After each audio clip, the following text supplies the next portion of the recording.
Barangay Love Stories. Love Stories.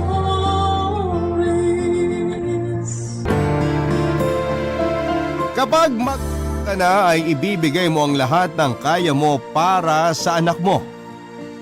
Kapag magulang ka na ay uunahin mo ang pangangailangan nila bago ang sayo. Ikaw kapuso, anong sakripisyo ang nagawa sayo ng magulang mo?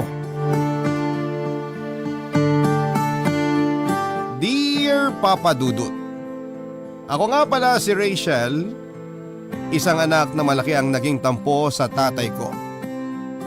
Nangyari ang aking kwento nung ako ay 18 years old pa lamang. Dito nagsimulang mapuno ako ng galit sa aking tatay. Ako ang nag-iisang anak ng magulang ko at ni minsan ay hindi ko po naranasan na mabigyan ng marangyang buhay tulad ng ibang bata. Lumaki ako sa hirap at nakasanayan ko na yon. Lumaki na rin po akong ulila sa ina at 8 taong gulang pa lamang ako nang namatay sa isang rare na sakit ng aking nanay. Walang nagawa ang aking tatay para isalba ang buhay ng aking nanay. Kinailangan ng malaking halaga ng pera para madugtungan ang buhay ng aking nanay at walang may abot noon ang aking tatay. Nawala ang aking ina nang hindi man lang nagkaroon ng patas na laban sa mundong ito. Yun ang unang beses na naramdaman kong mahirap nga ang maging mahirap. Binuhay po ako mag-isa ng tatay ko at puro lang siya noon sideline at walang stable na pagkukunan ng pera. Sinanay niya akong mamuhay sa hirap at hindi ko yon nagustuhan. Aminado akong nakaramdam ako ng inggit sa mga kaidarang ko na naibibigay ang mga luho nila. Samantalang ako noon ay soft drinks na nga lang ay hindi pa maibigay ng aking ama. Puro lamang siya noon pangako na ibibigay ang mga gusto ko oras na magkaroon siya ng pera. Naniwala ako sa simula pero nang tumagal ay hindi na. Lalo na noong paulit-ulit siyang nangangakong bibigyan niya ako ng engranding birthday party. Sinimulan niyang mangako noong 10 years old pa lamang ako. Bata pa ako noon kaya madali lang akong mauto. Ilang beses kong hinintay na tuparin niya ang pangako niyang birthday party sa akin pero walang nangyari. Marami siyang dinadahilan kaya hindi raw siya nakagawa ng paraan para makakuha ng pera. Nanawa na ako sa kakahintay sa mga pangako niya lalo na noong debut ko. Binigyan siya ng tsansa na tuparin kahit minsan lang ang pangako niya pero tulad ng dati ay hindi pa rin po niya nagawa yon, Papa Dudut.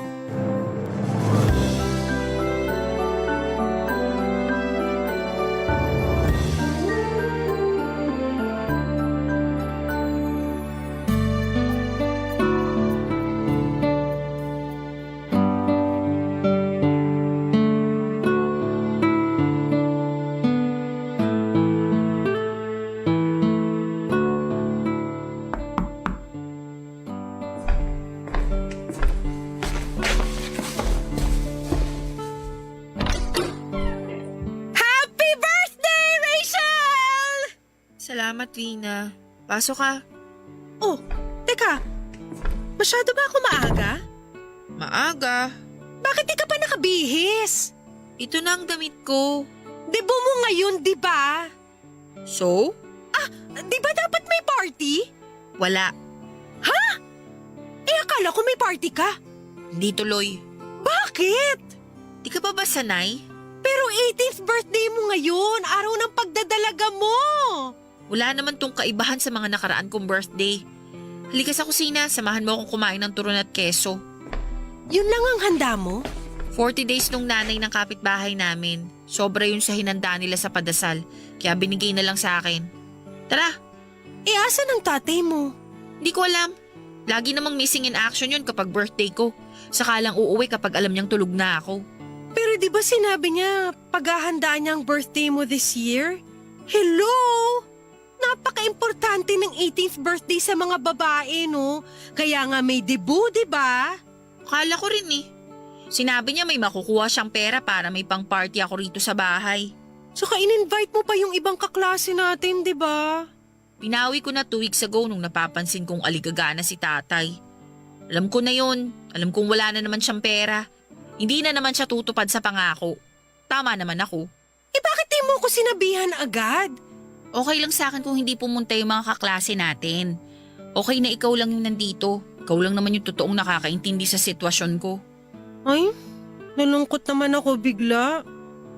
Sana nalaman ko agad para humingi ako ng tulong kay mama. Siguro Ayoko makaabala sa'yo, lalo na sa mama mo. Pero Rachel, Dina, ayos lang ako. Sanay na ako. bakit parang naiiyak ka dyan? Alam kong hindi okay to sa'yo. Sanay na nga akong ganito eh. Pero, ang hirap pa rin eh. Sana kasi sinabi mo sa akin kaagad. Kahit bumili na lang ako sa fast food ng mapagsasaluhan natin kaysa pagtiisan natin yung pagkain sa 40 days. Buti nga yung namayapa na may handa eh. Huwag mo nang isipin yan. Mas lalo mo lang papasamain ang loob mo eh. Sino bang di sasama ang loob?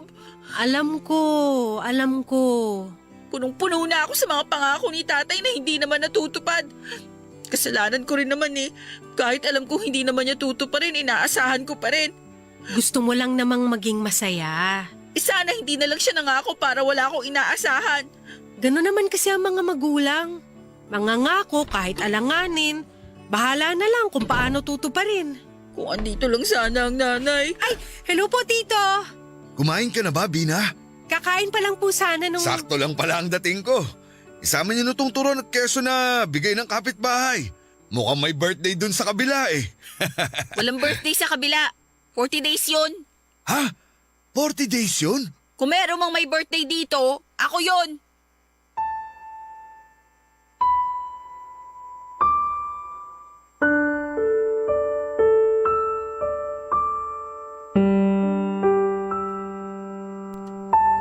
Papadudod, sinumpa ko talaga ang kahirapan namin. Maraming bagay ang naipagkait sa akin dahil wala kaming pera.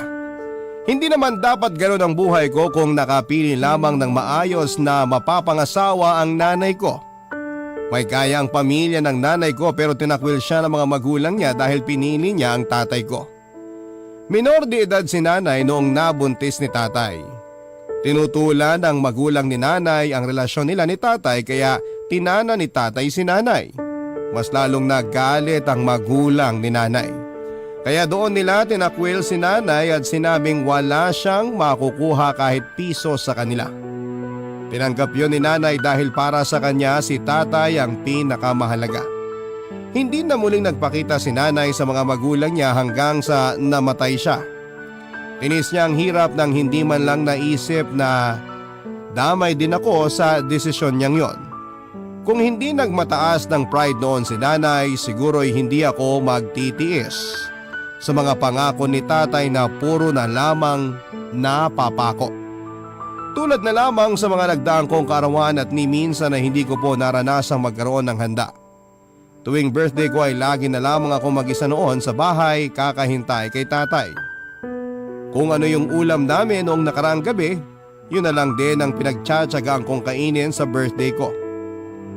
Naalala ko pa na naglagay ako ng kandila sa ibabaw ng kanin para isiping birthday cake yon. Mag-isa kong laging kinakanta noon ng happy birthday dahil laging wala si tatay. Alam ko noon na iniiwasan niya akong makita tuwing birthday ko dahil wala siyang makuhang kahit na anong ipanghahanda. At wala din siyang mukhang mayaharap dahil nanira na naman siya ng mga pangako. Tulad na lamang noong 18th birthday ko, Papa Dudut, hindi ko na pinalagpas pa yon at sinabi ko na lahat ng sama ng loob ko sa kanya. Wala akong pakialam noon kahit kaharapan namin si Vina. Yung kaibigan ko na mismo ang nahiya at nagkusang magpaalam para umuwi na. Hindi na ako nahiya kay Vina, Papa Dudut, dahil talagang sobra na ang ginagawa ni tatay kaya hindi na rin po ako nakapagpigil. Kinailangan ko nang ilabas lahat ng galit ko na naipon ng ilang taong pag-asa sa mga pangako niya.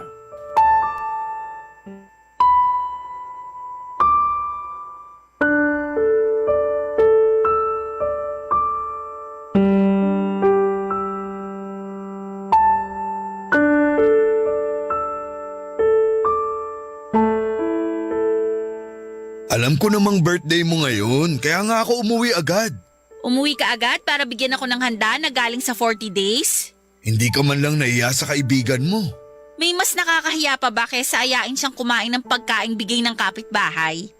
Mas may nakakahiya pa ba na pakainin siya ng handa ng yumao na? Huh, at talagang ipipilit mong ipakain sa kanya yung pagkain galing sa patay? Hindi ko naman alam na binigyan ka rin pala ng turon at keso ng kapitbahay. Kung alam ko lang Kung alam nyo lang ano, di nyo sana sasabihin sa akin na galing yan sa kapitbahay. Sasabihin nyo binili nyo ganun? Hindi naman. Eh ano? Ay, alam ko masama ang loob mo ngayon. Taon-taon na lang masama ang loob ko sa inyo. Kaya nga humihingi ako ng pasensya eh. Kulang ang pasensya, Tay. Pinaasa nyo ako. Lagi nyo na lang tong ginagawa. Nagkaroon lang kasi ng problema dun sa pagkukunan ko ng pera. Nagkaroon daw ng delay, kaya… Ay, yan na naman ang rason ninyo. Baguhin nyo naman. Tuwing birthday ko yan ang lagi nyong sinasabi eh. Kesyo may delay o di kaya naman na traffic kayo kaya late kayong nakauwi. Tapos paghahanapin ko na yung panghanda sa inyo, sasabihin nyo nakalimutan yung kunin yung pera dun sa taong kukunan nyo dapat ng pera. Ha? Ang gulo diba? Iyon naman kasi ang totoo. Hindi nga klaro sa akin kung saan talaga kayo kumukuha ng pera eh. Lagi nyo na lang sinasabi na delay o kaya nakalimutan. Hindi ko na talaga alam, Tay. Masama rin naman ang loob ko. Hindi naman maganda sa pakiramdam na di ko nabibigay yung gusto mo. Eh di huwag kayong mangako. Gusto kong mangako. Kasi gusto kong tuparin. Pero hindi nyo naman natutupad. Anak, sinusubukan ko naman talaga eh. Mula ngayon, subukan yung wag mangako para hindi na sumasama ang loob ko. Hindi ko naman intensyong sumama ang loob mo. Pero basta, next year, pangako. Ayan na naman po tayo eh. Hindi talaga nadadala. Hindi anak, pangako, next year talaga. Gagawa ko ng paraan. Wala nang delay o traffic o makakalimutan. Basta, pangako, next year. Wag na, Tay, utang na loob. Bigyan mo naman ako ng pagkakataon anak. Kahit huli na to. Tapos ano na naman ang mangyayari next year? Aasa tayo sa kapitbahay para sa first death anniversary ng nanay nila? Hindi na to mauulit anak. Sisiguraduhin ko na yung ipanghahanda natin sa birthday mo galing na talaga sa bulsa ko. Hindi na galing sa hingi. Pangako yan. Saka na lang ako maniniwala kapag andyan na, kapag nangyari na. Asahan mo na yan. Pangako ko. Next year, grande ang magiging debut mo. 90 na po ako next year. Ngayon dapat ako nagde-debut. Isa-celebrate natin next year ang debut mo. Hindi pa naman huli ang lahat. Ang labo ng mga sinasabi nyo. Magtiwala ka lang kay tatay. Gagawa ko ng paraan. Huli na to, anak.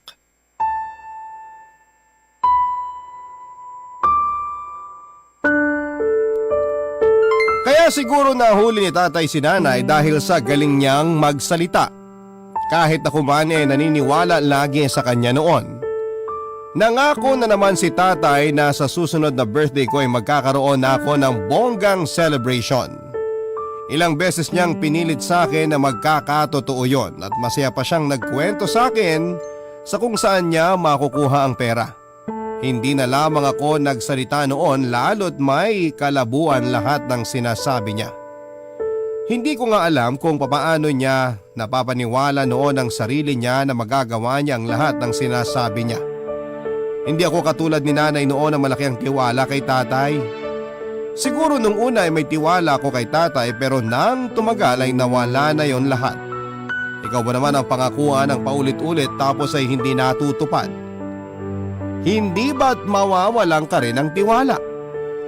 Sa pag-uusap namin yon ay naalala ko tuloy ang ilang memories na nabubuhay pa si nanay. Kahit musmus pa lamang ako noon ay naaalala ko pa rin kung paano magliwanag ang mukha ni nanay kapag may sinasabing bagong pagkakakitaan si tatay. Hindi ko alam kung paanong nakuhang magtiwala at maniwala ni nanay kay tatay gayong wala naman ni isa sa mga pinangako ni tatay ang natupad. Nabilib tuloy ako lalo kay nanay dahil hindi ko alam kung saan siya kumuha ng pasensya sa kakahintay kay tatay. Nato pa rin ang lahat ng sinasabi niya. Papadudot alam kong hindi maganda ang magsalita ng ganito sa sarili mong magulang pero Inabot na kasi ako ng libu-libong sama ng loob kaya hindi ko maiwasang makapagsalita ng ganito. Hindi naman kasi madaling kumalma at maging mabuti kapag may taong nagpapaasa sa'yo lagi, Papa Dudut. Barangay Love Stories. Barangay Love Stories. Binitawan ko na ang pangarap kong magkaroon ng bonggang birthday celebration, Papa Dudut. Sinabi ko na sa sarili ko na baka mas mauna pang mabuhay muli si nanay kesa matupad ni tatay ang pangako niya sa akin. Napakarami naming utang noon, Papa Dudut. Hindi naman ako ang nangutang kundi si tatay. Kaliwat kanan ang mga inutangan niya at hindi ko alam kung saan niya yon dinala. Konti lang kasi ang naibibigay niya para sa gastusin sa bahay, samantalang ang mga utang niya noon ay hindi ko na halos mabilang. Hindi ko naman siya tinatanong kung saan niya dinadala ang mga nakukuha niyang pera. Hindi na nga rin ako nagtatanong noon kung saan siya kumukuha ng pera para sa panggastos namin sa araw-araw. Nag-start na rin ako mag-part-time bilang tagahugas ng plato sa isang kainan malapit sa bahay. Nagsimula na ako mag-ipon para mabilis na akong makaalis sa poder ni tatay. Papa Dudut, bigla ko na lamang naalala. Nagsimula kaming magkaroon ng utang noong nagkasakit ng malala si nanay. Nakakuha ng tulong pinansyal si tatay mula sa isang NGO at malaki naman ang nakuha niyang pera para ipangtusto sa bayarin sa ospital. Pero imbis na ipangbayad yon ni tatay ay dinala niya yon sa pasugalan. May nag-aya sa kanyang bagong kakilala na matitriple daw ang pera niya kapag sumugal siya. Walang alam noon sa sugalang tatay ko. Ni bisyo sa alak o sigarilyo ay wala din siya noon. Kaya hindi ko maintindihan kung paano siyang napapayag ng bago niyang kakilala para sumugal. Hindi na nga raw kunestyon ni tatay ang bagong kakilala niyang yon. Inabot niya kagad ang pera at pinagkatiwala sa bagong kakilala niya. Hinayaan niya ang bagong kakilalang yon ang tumaya para sa kanya. Ang naging problema nga lang, pagkakuha ng pera ay wala nang naging balita pa si tatay sa taong yon.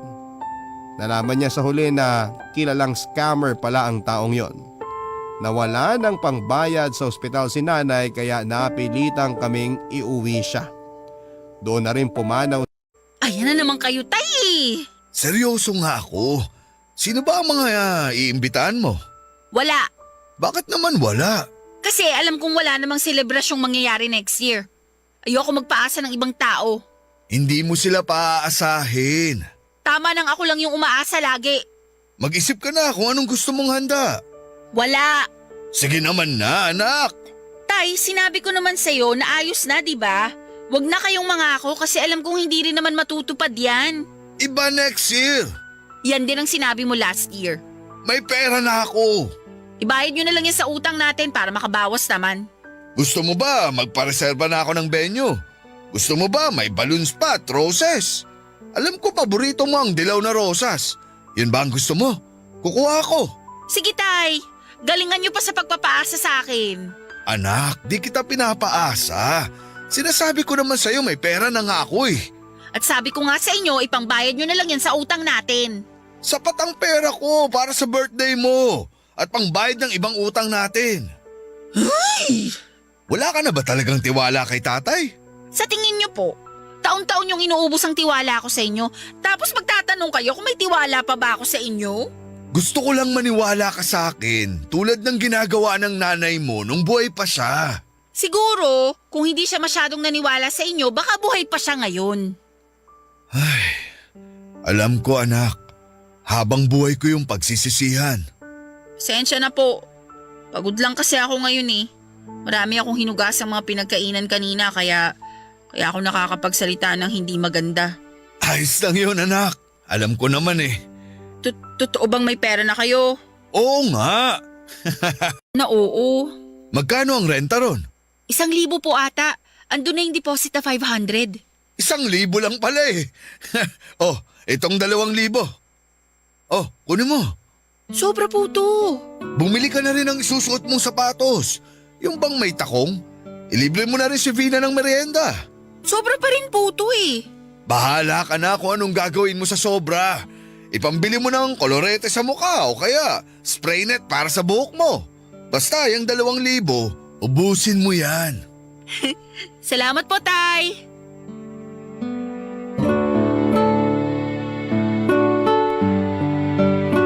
Papadudot na tuwa ako dahil malaki na nga ang pag-asang matupad ang matagal ko nang pinapangarap na birthday celebration. Nakita ko kasi na malaki ang perang hawak ni tatay.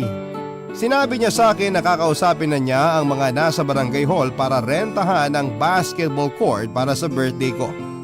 Sinabi rin niya na may catering service na raw na nirekomenda sa kanya. Masyado pa kang maaga noon para gawin niya ang lahat ng yon pero natuwa ako dahil alam kong may katuparan na lahat ng sinabi niya. Naramdaman kong gusto talagang bumawi ni tatay. Nagbayad na rin siya ng ibang utang namin at sinabi niya sa akin na susunod na nga ang makakuha ng pandagdag na pera para sa birthday ko. Naniwala na ako sa kanya, Papa Dudut. Lahat ng sinabi niya sa akin ay pinaniwalaan ko dahil mas klaro na lahat ng sinabi niya sa akin noon na may pinagkukuhanan na siya ng pera. Nagabot pa nga siyang muli sa akin ng dagdag na 1,000 piso para raw ipang-riban ko na at ipangbili ko ng bagong shoulder bag. Wala na talagang atrasa noon ng birthday celebration ko. Tinawagan ko na mga kaibigan at kaklase ko para imbitahan sila at hindi nga naniwala yung iba at sinabing hanggat walang invitation cards ay hindi raw matutuloy yung birthday ko. Hindi na ako nagpagawa ng invitation cards, Papa Dudut, dahil mas gusto kong personal na sabihin yon sa kanila. Saka gastos lamang noon kapag nagpagawa pa ako ng invitation cards. Naisip kong idagdag na lamang sa gastusin sa handa o hindi naman kaya ay sa giveaways. Huli kong kinausap ang best friend kong si Vina. Pinapunta ko siya sa bahay para personal na sabihin ang mangyayari. Alam ko noon na matagal na niyang pangarap na magkaroon ako ng bonggang celebration para sa birthday ko. Kaya naisip ko talagang matutuwa siya kapag nalaman niya na magkakatotoo na yon.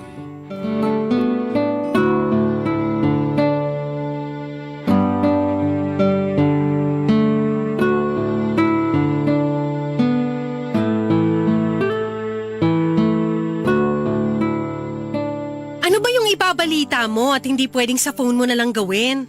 Hulaan mo. Naku girl, wala akong time. Invited ka next year sa birthday ko. Lagi naman akong invited ah. Iba next year, hindi na tayo magugutom sa birthday ko. May magpo 40 days ba next year? Loka-loka, may pahanda na ako, may pang-party na. Uy, seryoso ba yan? Oo nga. Uy, ikaw ah, saan ka nagnakaw ng pera? Grabe ka sa akin ah. Joke lang, pero saan nga? Next year na lang. Hahaba pa ang buhok mo. Sige ka, hindi pantay ang pagkakaunat niyan. Ay yung gown kaya, ipareserve ko na? Yun ba yung nasa kabilang bayan? Oo, yun nga. Ay, bongga! Bagay sa'yo yun! Alam ko. Ay, Tay! Napaaga ata kayo ng uwi. Hello po, Tito! Congrats po sa pera nyo! Salamat, Vina. Binalita ko lang po kay Vina yung para sa birthday celebration ko next year. Pupunta na nga po kami sa kabilang bayan para ipareserve yung gown na gusto ni Rachel. Vina, ayos lang ba kung iwan mo muna kami ni Rachel? May pag-uusapan lang kami. Bukas na kayo pumunta sa kabilang bayan kung ayos lang. Ay, oo naman po. Walang problema. Sige, Rachel, chat mo na lang ako ah. Sige, ingat ka. Okay, bye!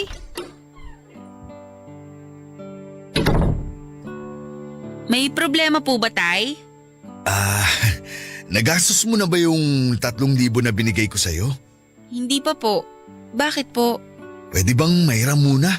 Para saan? Ano kasi Pinapakaba niyo ko, Tay. Ano ba yun? Sabihin niyo na po. nadukot kasi yung pera ko kanina lang. Ho? Ipangda-down ko sana sa catering kaya ako dinala lahat. Nakatulog ako sa jeep. Di ko na malayan na nakuha na pala nung katabi ko yung pera. Nilimas niya lahat. Hala, Tay. Paano yung birthday ko? Nasabihan ko na lahat ng mga kakilala ko Nakakahiya kung di na naman matutuloy. Ano ba naman yan, Tay? Gagawa pa rin ako ng paraan. Huwag kang mag-alala. Ibigay mo lang muna sa akin yung 3,000. Hindi po pwede. Ipangre-renta ko ng gown yun. Ibinigay niyo na yun sa akin eh. Hihiramin ko lang naman. Ibabalik ko rin. Nawalan nga kasi ako ng pera. Di umanap kayo ng paraan para magkapera ulit. Anak naman, wag naman sanang ganyan. Kayo ang huwag ganyan. Hindi niyo na naman matutupad yung pangako niyo. Alam ko na to eh. Mauulit na naman lahat. Ibigay mo na sa akin yung 3,000. Hindi! Ibibigay mo ba o hindi? Ikaw Rachel, sobra ka na ha? Alam mo ba madali lang sa akin to? Gusto kong maibigay sa'yo ang birthday na gusto mo. Pero tulungan mo rin ako. Bakit kita tutulungan eh? Ikaw nga itong nangangako. 18 ka na pero isip bata ka pa rin talaga. Puro sarili mo lang iniisip mo. Paano ako? Kala mo madaling kumita ng pera para may ipagmayabang ka sa mga kakilala mo? Kung hindi kayo nangako, hindi ako aasa ng ganito. Kasalanan niyo rin eh. Kunin mo na yung 3,000. Wala akong panahon para sa pag-iinarte mo. Dalihan mo. Pinaiinit mo ang ulo ko eh. Binalik ko na ang 3,000 piso kay tatay at agad din siyang umalis noon at hindi ko alam kung saan siya nagpunta. Iniyak ko na lamang sa kwarto ang lahat, Papa Dudut. Hindi ko pa noon tinatawagan ang mga in-invite ko dahil nahihiya kong sabihin sa kanila na hindi naman matutuloy ang birthday celebration ko. Nakatulugan ko na siguro ang pag-iyak noon at pagkagising ko ay wala pa rin si tatay. Bigla ko na namang naalala yung nangyari kaya napaiyak na lamang ako ulit, Papa Dudut. Alam ko naman noon na dapat ay hindi ko na inasahan pa ang mga pangako ni tatay dahil wala naman ni isa doon ang pwedeng matupad. Pero masakit pa rin talaga na dahil alam ko noon na may tiwala pa rin ako sa kanya na tutupad siya sa mga sinasabi niya pero nabigo ang lahat.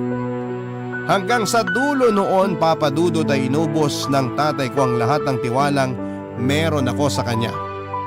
Mas lalo ako nagalit noong nalaman kong nadukutan nga si tatay pero hindi siya papunta noon sa catering tulad ng sinasabi niya.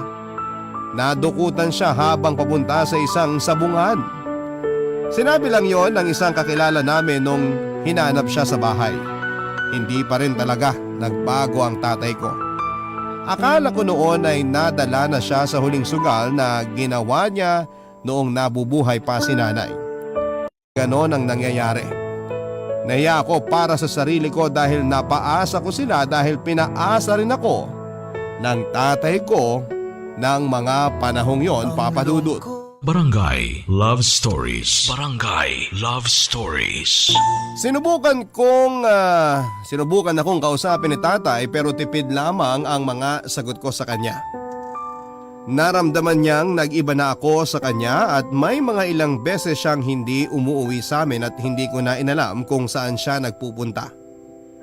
Nawala na ako ng gana sa kanya dahil sa mga nangyari, Papa Dudut.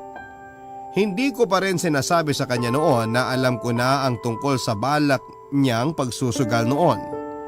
Hindi ko lang talaga maintindihan kung bakit hindi pa siya nadala noong unang beses siyang na-scam dahil sa sugal na gusto niyang pasukin. Papa Dudut, mas lalo ko tuloy gustong umalis noon sa bahay namin. Naghanap na rin ako ng pwede kong maupahan at nakiusap na nga rin ako sa amo ko na kung pwedeng gawin na lamang niya akong full-time na empleyado. Nagsimula na rin ako maghanap pa ng ibang racket para masiguro na mabubuhay ako ng mag-isa. Oras na umalis ako sa poder ni tatay. Hindi ko yon pinalam sa kanya dahil alam kong pipigilan niya ako. Gusto ko na lang siyang gulate noon. Gusto ko noong pagka-uwi niya ay wala na akong gamit sa bahay. Gusto ko pagkabukas niya noon ang kwarto ko ay wala na siyang makikitang damit ko sa aparador. Gusto ko lang noong ipakita sa kanya na dahil sa mga pangako niyang napako ay mawawalan siya ng anak, Papa Dudut. Alam kong mababaw lang para sa ilan ang problema kong ito. Pero sana'y maunawaan ninyo na matagal akong nagtiis bago ako umabot sa ganong emosyon. Tanging si Vina lang noon ang nasasabihan ko ng problema ko kay tatay. Mabuti na lang at meron pa akong isang tao sa buhay na kaya kong pagkatiwalaan. Sa kanya ko po ibinuhos lahat ng mga salita na hindi ko magawang sabihin. Nakakainis Nakakainis siya, Vina. Sana hindi na lang siyang naging tatay ko. Uy, hinay-hinay lang sa pananalita. Tatay mo pa rin yun. Alam ko, pero sobra na eh. Nakakahiya sa mga kaklase natin. Birthday lang naman yun, Rachel. Makakabawi pa sa susunod. Hindi lang to tungkol sa birthday ko eh. Tungkol to sa paulit-ulit niyang pagpapaasa sa akin. Puro siya pangako, wala namang natutupad. Gets ko yung nararamdaman mo. Nakakahiya sa mga kaklase natin. Sinabi mo na ba sa kanila na hindi matutuloy yung birthday mo next year? Oo! Nakakahiya, Vina. Nakakahiya. Anong sabi nila? In-expect na raw nila. Alam daw nilang hindi naman matutuloy. Mukhang silang may kasalanan. Masyado nilang inasahan na hindi matutuloy, ayan tuloy. Kung meron mang may kasalanan dito, si Tata yon. Vina, tawagan kita mamaya. Andito na si Tatay. Okay, bye! Rachel, mag-usap tayo. I-text nyo na lang po kung anong sasabihin nyo. Lalabas kasi ako. Anak, pakiusap. May kasalanan na naman po ba kayo sa akin? Gusto ko lang bumawi sa'yo. Ayan na naman tayo sa bawi-bawi eh. Sa lahat na naging kasalanan at pagkukulang nyo sa akin, wala pa kayong nagagawang paraan para makabawi. Alam ko. Pasensya na. Nagkandaletse-letse lang talaga lahat nung nadukutan ako eh. Kasi, papunta dapat kayo ng sabungan, no? Sino nagsabi sa'yo? Hindi na mahalaga kung sino. Gusto ko lang namang mas mapalaki pa yung pera ko eh. Kulang kasi yung pera para sa venue at catering. May iba pa raw na kailangang bayaran, sabi nung nakausap ko na marunong sa mga debo-debo na yan. Nanghina ako. Kaya ayun, binala ko ulit magsugal. Tay, sapat na yung perang meron kayo dati. Pwede na sana nating pagkasyahin yun. Gusto ko lang namang maibigay sa'yo yung birthday party na hindi tinipid. Pero dahil sa di ako nakontento, ayan, nawala pa tuloy lahat. Di na kayo nadala. Alam niyong walang pupuntahang magandang pagsusugal. Alam ko. Pasensya na talaga, anak. Nasabi ko na sa mga inimbitahan ko na hindi matutuloy ang birthday celebration ko next year. Ha? Sinabi mo na agad? Malamang. Sana hindi muna. May ilang buwan pa naman oh. Ayan na naman eh. Nagpapaasa na naman kayo. Pwedeng tama na yan. May pera na ulit ako. Pangsugal niyo na lang ulit. Uling pagkakataon na, anak. Gusto ko talagang bumawi. Nakakasawa na tay eh. Kakausapin ko yung tatay ni Bina. Baka pwedeng rentahan yung bakuran nila. May kalakihan naman yun. Baka mapagkasya na yung mga kaibigan mong iimbitahan mo. Tay. May nireto sa akin na magaling magluto. Mas makakatipid tayo ron kaysa magpa-catering. Ayos lang ba kahit hindi ganun karami yung handa? Seryoso ba to, tay? Oo naman. Magtiwala ka lang kay tatay, ha? Hindi na ba madudukot ulit ang pera niyo o ipangsusugal na naman? Hindi na. Nadala na ako. Okay. Nahanap ko na pala yung lumang bestida ng nanay mo. Paborito niya yun. Regalo pa sa kanya ng lola mo.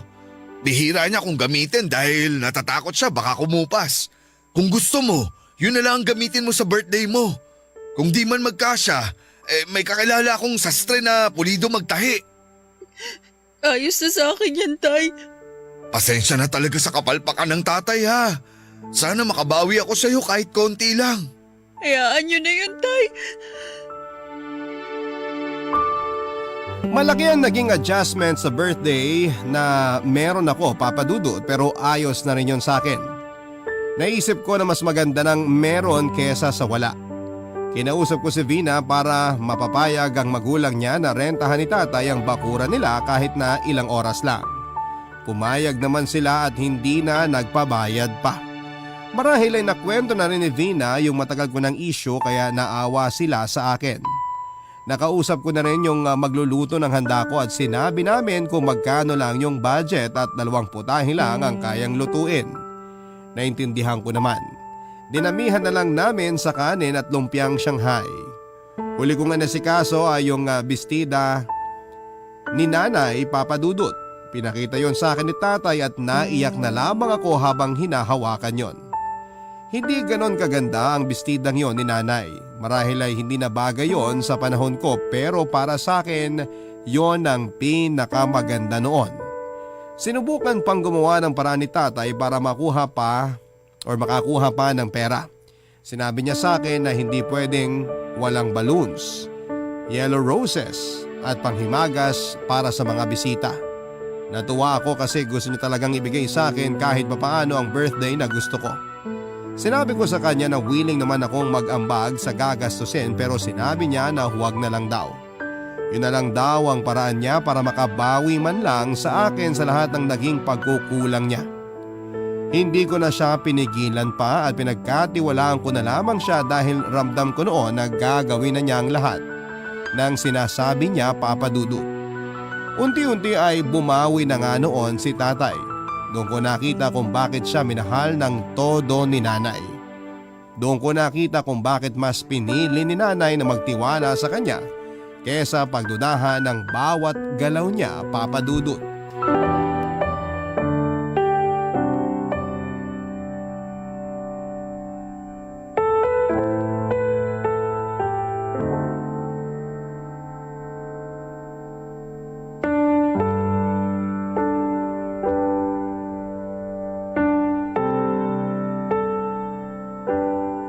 Isang buwan na lang at birthday mo na. Oo. Renta sa Bidyoke. Regalo na raw niya sa'yo yun. Ay talaga? Matutuwa niyan si Vina. Naku, ilayo mo si Bina sa mic at baka mga lawang agad yun sa kakatalsik ng laway niya. Isusumbong kita. Ay, Parang may iniisip kayo, tay ah. hindi lang kasi ako kontento. Saan po? Para sa birthday mo. Maraming kulang. Maraming pumalya. Sabi ko makakaabot pa yung budget ko sa lechon. Kinulang pa tayo para sa giveaways. Binawi naman natin sa dessert. Mas gusto na nila yon kesa magtambak ng giveaway sa mga cabinet nila sa bahay. Ay, kulang din yun. Tay, preno na please.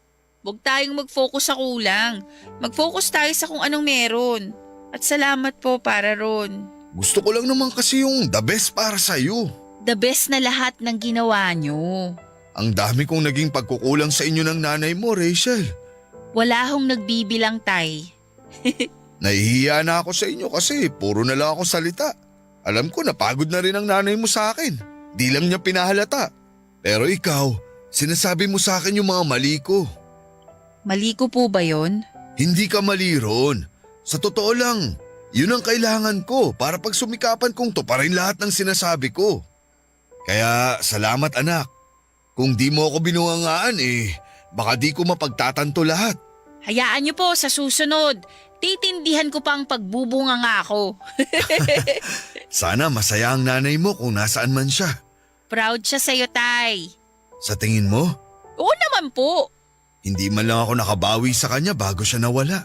Bumabawi naman kayo ngayon sa akin eh. Alam mo, nung bata ka, siguro di mo na naaalala pero lagi kang pinaghahanda ng nanay mo. Mahilig kasi sa birthday ang nanay mo Nagmana nga ata talaga ako sa kanya eh. Kahit sopas lang na walang karne, ipagluluto ka niya. Kapag kapos naman sa pera, bibili na lang siya ng mga instant noodles at lalagyan ng itlog para mapagsaluhan natin. Hindi ko na nga maalala yan eh. Pero ako, naaalala ko pa. Lalo na yung pagpalakpak mo kapag parating na ang nanay mo habang hawak yung handa mo. Tapos, kakanta na siya ng happy birthday. Ako naman, hawak ko yung kandilang pang brownout para mahihipan ka lang. Sana man lang naalala ko yan. Wala rin kasi tayong camera nun anak. Kung meron lang di sana may ebidensya. Kaya sa birthday ko, damihan natin ang pictures para may mabalikan tayo. Lalo kapag tumanda na ako at nag-ulyanin. Kailangan ko yun para may maalala. Salamat po, tay. Salamat sa lahat. Ay, tama na nga ang ganitong usapan. Nakakahapdi ng matay.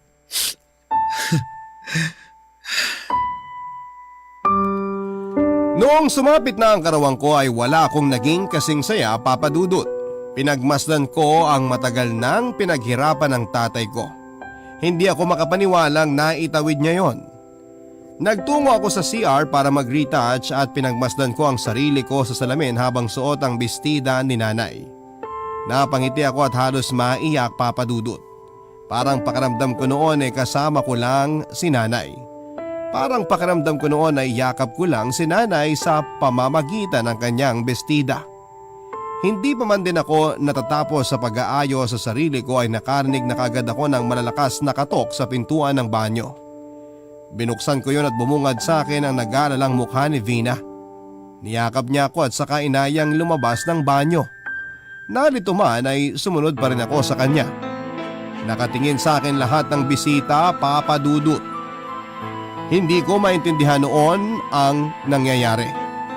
Bumaling ako kay Vina at doon ko nalaman ang lahat. Patay na ang aking tatay. Napatay si tatay nang pinagkakautangan niya ng pera para pang birthday ko. Tinakbuhan daw ni tatay ang inutangan niya, kaya pinahahanap siya. Binaril siya sa ulo habang naglalakad papunta sa venue ng birthday ko, Papa Dudut. Natumba ako nung binalita sa akin ni Vina ang nangyari kay tatay. Walang nagawa mga bisita kundi ang kaawaan ako habang tinitingnan. Narinig ko pa ang mga bulong-bulungan pero masyado akong mahina noon para kumprontahin sila. Walang maibalik ang nakaraan, Papa Dudut. Mas gugustuhin ko pang paasahin na lamang ako ni tatay na may paghahanda niya ako sa karawang ko kaysa paasahin ko ang sarili kong babalik pa ang tatay ko sa mundong ito. Ang inyong kapuso at kabarangay, Rachel. Barangay Love Stories. Love Stories.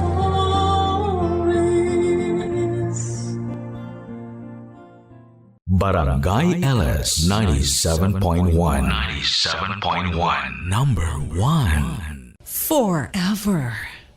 Kabarangay, i-share mo ang iyong barangay love stories. Sabay-sabay nating pakinggan ang iyong kwento ng pag-ibig, buhay at pag-asa. Ipadala lang sa barangaylovestories@yahoo.com.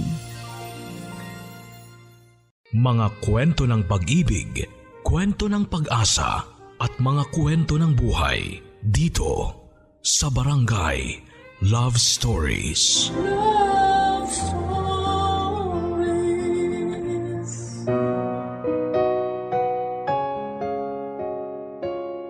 Hindi lahat ng nakasanayan ay hindi na pwedeng magbago.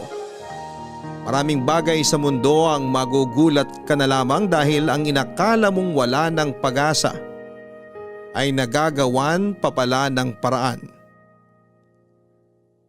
Naniniwala ba kayo gaya ng isang wasak na gamit ay maaari pang makumpuni at muling mapagana ng tama?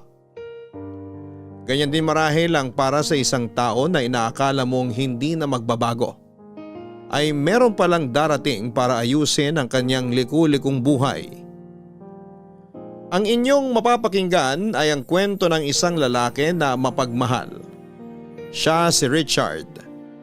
Maaaring nagagalit subalit nagtataglay ng kakayanang magbigay ng unconditional love. Kilalanin natin siya at ang kanyang kapatid na si Rick. Nakabaliktaran ang kanyang ugali. Ano kaya ang magagawa ni Hannah para sa magkapatid? Pakinggan natin ang kwento na maaaring magbigay sa atin ng lakas para huwag mawala ng pag-asa. Dahil sabi nga, hindi pa tapos hanggang hindi pa talaga natatapos at hindi pa huli ang lahat. Dito lang ito masusundan sa mga kwento ng pag-ibig, buhay at pag-asa sa nangungunang Barangay Love Stories. Dear Papa Dudut, ako po si Richard, 42 years old sa ngayon. Nangyari ang ikukwento ko noong nasa edad 35 lamang ako. Kaya ang kwento ko po ay naganap 7 taon nang nakakalipas. Nagtatrabaho po ako noon hanggang sa ngayon sa isang pagawaan ng beverages. Nasa edad 20 ako nang mawala ang tatay namin at sa sumunod na taon naman ay nawala na rin si nanay. 2 lang kaming magkapatid, ang bunso ay si Rick. Ako na ang nag-aruga kay Rick noong mawala si nanay at tatay. Kaya mahal na mahal ko ang kapatid ko na yon. Hindi ko siya pinababayaan kahit na noong makatapos siya ng pag-aaral at nakapagtrabaho. Ako ang tagapagtanggol niya sa tuwing mapapaharap siya sa gulo. Ganun ko po kamahal ang kapatid ko. Wala po kong hindi gagawin para makita ko na maayos siya, Papa Dudut. Pero minsan po ay mali din pala ang pagbibigay ng sobrang proteksyon. Kasi naging spoiled si Rick at naging matigas ang kanyang ulo. Alam ko din naman po na mahal din naman ako ng kapatid ko, yun nga lang nagsinungaling siya na kunwari mangangako sa akin pero hindi naman niya gagawin. Kaya mula noon ay hindi ko na siya masyadong kinakampihan. Pero palagi ako nagpapaalala sa kanya. Hindi din po palaway si Rick pero ang kakulitan niya ang madalas na nilalapitan ng gulo. Hindi naman po sa pagmamayabang ay may kagwapuhan po ang kapatid ko. Sinasabi ng mga tao na nagmana daw sa akin ang itsura niya. Masaya naman pong pakinggan pero ang mga papuri sa itsura ang nagiging problema ko kay Rick. Dahil sa itsura niya ay masyado siyang playboy, noong bata-bata siya ay 3 o 4 na babae ang pinagsasabay niya.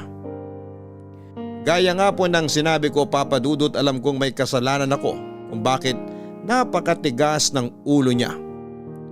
Papa Dudut, may palagi siyang kinikwento sa akin na isang babae. Hindi niya daw makuha-kuha kaya na-challenge siya. Hindi niya kahit kailan ipinakilala sa akin ang kinuwento niyang babae na matagal-tagal na daw niyang nililigawan. Hanggang isang araw ay mayabang siyang nagkwento sa akin.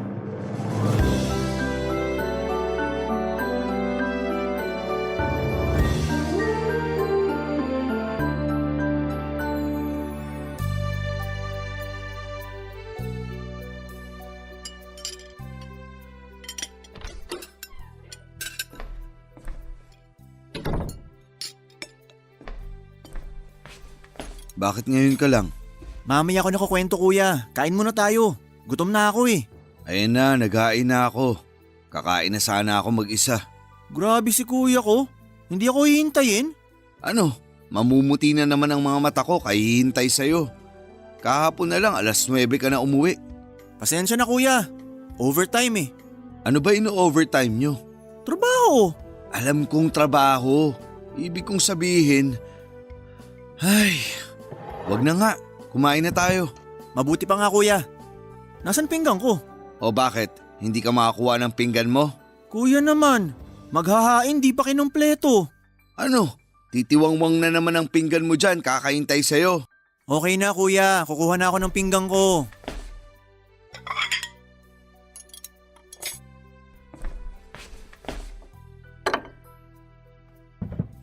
Kain na tayo. Hindi ka man lang ba magdadasal? Bakit ako lang? Nagdasal na ako kanina bago ka dumating. Okay na kuya, magdadasal na. Amen. Anong dasal yun? Sa amin na lang yun kuya. Tara, kain na tayo. Kamusta ang trabaho mo? Ayun, ang dami pa ring inggitero. Umayos ka na nga dyan. Tapos magre-resign ka na naman. Maswerte ka, nakakahanap ka agad ng trabaho. Yung iba nahihirapan maghanap. Ikaw hindi mo pinapahalagaan. Sandali lang kuya. Bakit ako may kasalanan? Sila ang naiinggit sa akin. Palibhasa kasi magaling ako magtrabaho. Magaling magtrabaho o magaling manguto ng boss? Kuya, iba yung nanguuto sa favorite. Paano ka nga naging favorite? Kasi nga magaling ako magtrabaho. Ewan ko sa'yo. Tigilan na nga natin tong usapan na to. Dahil iikot-ikot na naman to. Mabuti pa nga kuya. Ang mabuti pa ikwento ko na lang yung nililigawan ko. Sino ba yan? Bakit ba hindi mo ipakilala sa akin? Hindi pa kasi ako sure sa kanya. Ano? Bakit mo nililigawan kung hindi ka pala sure? Kasi nga natcha-challenge ako sa kanya. Hindi niya ako pinapansin. Walang chicks na hindi pumansin sa akin. Isang kindat ko lang, may gusto na agad sila sa akin. Ikaw, napakayabang mo. Huwag ka sanang sagutin yung nililigawan mo. Sorry kuya, huli ka na. Anong ibig mong sabihin? Kasi sinagot niya na ako kanina. O ngayong sinagot ka na, sigurado ka na ba sa kanya? Hindi pa kuya, hindi minamadali yan. Anong hindi minamadali? May relasyon na kayo. Paanong relasyon? Wala pa naman nangyayari sa amin. Yang utak mo talaga. Ewan ko ba kung anong masamang hangin ang kumokontrol dyan at ganyan ka mag-isip. Huwag kang mag-alala kuya. Siyempre babalitaan kita lagi tungkol sa relasyon namin. Ikaw nga umayos ka na sa mga babae. Kung niligawan mo, siguraduhin mong mahal mo. Mahal ko naman siya. Ultimo pangalan nga, hindi mo sinasabi sa akin. Kasi nga hindi ko pa siya girlfriend noon. Ngayong girlfriend ko na siya, sasabihin ko ng pangalan niya. Siya si Hana. Waitress siya. Sana lang siya na ang magpapatino sa'yo. Si kuya naman, sobra ka naman sa magpapatino. Para namang loko-loko ako. Ikaw ang nagsabi niyan. Alam mo kuya, kumain na tayo. At magpahinga ka na. Kasi pagod lang yan sa trabaho. Basta, umayos ka na sa girlfriend mo. At ipakilala mo sa akin yan. Oo na kuya, kain na. Mabait naman ang kapatid ko, Papa Dudut. Medyo may kapilyuhan nga lang. Pero pinagsasabihan ko din naman siya na hindi biro ang pag-ibig. Hindi lahat ng tao ay pareho niya ang tingin sa pag-ibig kaya dapat niyang seryosohin ang bagay na yon. Sinabi ko sa kanya na ang pagkakaroon ng relasyon ay para mas makilala ang isa't isa. Dapat dalawa sila at hindi pwedeng isa lang sa kanila ang totoo sa relasyon. Laging kasama ang payo na yon. Sa tuwing hapunan namin kapag nag-uusap na kami ay kilalang kilala ko ang kapatid ko. Kaya alam ko kung kailan siya nakikinig at kung kailan hindi. Kaya hindi din ako tumigil ng pagpapayo sa kanya hanggang hindi ko nararamdaman na seryoso na siya sa mga sagot niya. Hanggang isang araw ay may ikinuwento siya sa akin na talaga namang medyo kinagalit ko.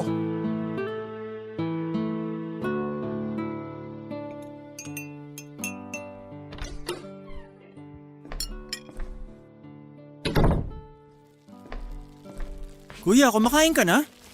Oo, Ba't di mo kayo hinintay? pasado 8:00 na oh. Nagugutom na ako. Tsaka kakasimula ko palang kumain. Ayos, may dala akong lechong manok dito. Anong meron? Manok nga. Tigilan mo ako sa pamimiloso po mo ha. Anong meron? Bakit ka bumili ng manok? Init ulo? Monthly period? Alam mo, kung sinagot mo na yung tanong ko, tapos na tayo sa topic ng manok na yan. Kuya naman, walang okasyon, bumili lang ako. Hindi mo naman paborito ang lechong manok, di ba? Nag-crave kasi ako kaya napabili ako. Titikman ko lang. Sana sa lechong manok ka lang ganyan. Sana hindi mo ginagawa sa tao yan. Ang alin? Yan, kukunin mo kahit di mo gusto dahil gusto mo lang matikman. Ano to kuya? May tinutumbok ka ba? Oh, alam mo naman pala eh. Kuya, iba naman ang babae. Huwag mong ikumpara sa manok. Hindi yung manok ang comparison ko. Yung titikman mo kahit hindi mo gusto. Kuya naman, kumain na nga tayo. Amen. O let's eat. Ayan, tigkalahati tayo. Huwag marami, hindi ko naman mauubos yan. Okay, alam ko paborito mo yung leg. Kaya sa'yo na yung 2 legs. Sa akin na tong wings. Salamat. Kuya, Oh, ano?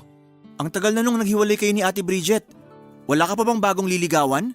Darating ako doon. Iba kasi ako sa'yo. Gusto ko munang mahanap yung tingin ko para sa akin bago ako pumasok sa isang relasyon. Bakit nabalik na naman sa akin ang topic? Wala akong sinasabing ikaw. Bakit ka guilty? Kainis naman si kuya eh. Anyway, gusto mo may pakilala ako sa'yo? Maganda siya at sexy. Ang hinahanap ko yung makakasundo ko. Hindi ako dumedepende sa itsura. Hay nako kuya, nagmamagandang loob na nga ako, tinitira mo pa ako. Kumain na nga lang tayo. Ako naman ang magtatanong. Kamusta yung girlfriend mo? Alam mo, ilang buwan na din kayong magkarelasyon. Baka naman pwede mo nang ipakilala siya sa akin. Wag na kuya, di pa naman ako sure sa kanya eh. Ayan ka na naman eh. Ang pangit naman kasi ng pakilala ko ng pakilala sa'yo, pero hindi naman nagtatagal ang relasyon namin. Kaya mas maganda kung ang ipapakilala ko sa'yo, yung sigurado na ako. Paulit-ulit tayo, Rick. Sinabi ko na sa'yo na kung di mo gusto, wag mong paasahin. Kalimutan mo na yun kuya, wala na naman kami. Anong wala na kayo? Split, break, hiwalay. Ano? Ilang buwan pa lang kayo? Mahigit 2. Wow, parang proud ka pa ha?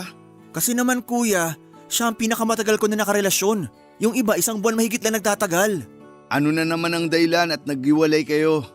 Wala lang, Anong wala lang? Ayusin mo nga yung sagot mo. hindi kami compatible.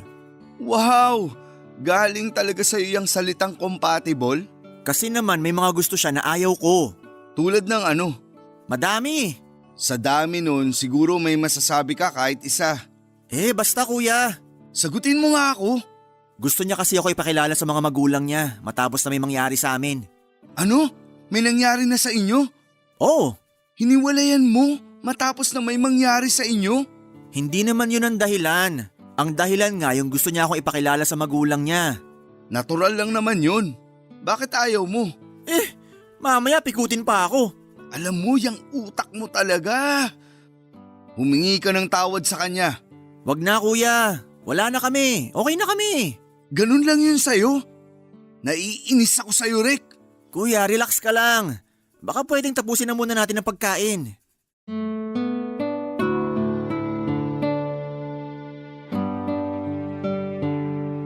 First time kong nagalit sa kapatid ko ng ganon, Papa Dudut.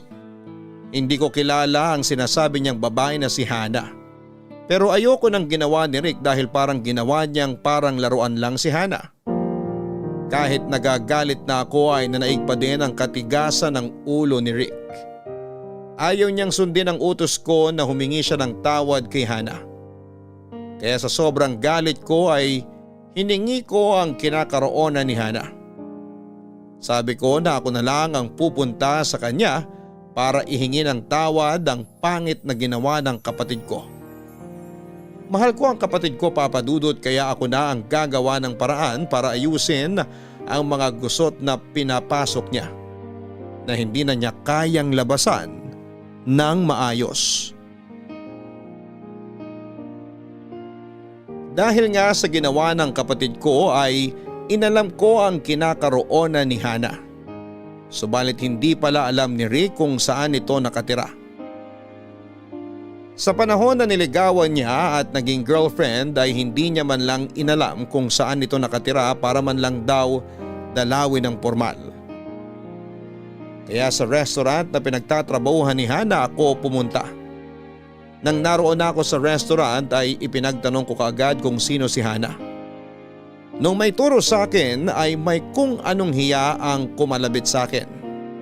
Parang natakot ako na kapag nalaman niya na ako ang kapatid ng lalaki ng loko sa kanya ay mas magalit pa siya sa kapatid ko at sa akin. Kaya hindi ko muna tinuloy ang pakay ko na paghingin ng tawad para sa kapatid ko. Sa halip ay dinaan ko muna sa mga maliliit na usapan para mas maging kampante kami sa isa't isa. Sinabi ko sa sarili ko na kailangan siguro muna ng oras sa tamang panahon bago ko siya kausapin. Kaya mula noon ay kinaibigan ko si Hana. Sa tulong naman ng kaibigan niyang si Becca ay mas naging malapit kami sa isa't isa. Ewan ko kung bakit ang gaan kaagad ng tingin sa akin ni Becca. Kesyo napakabait ko daw.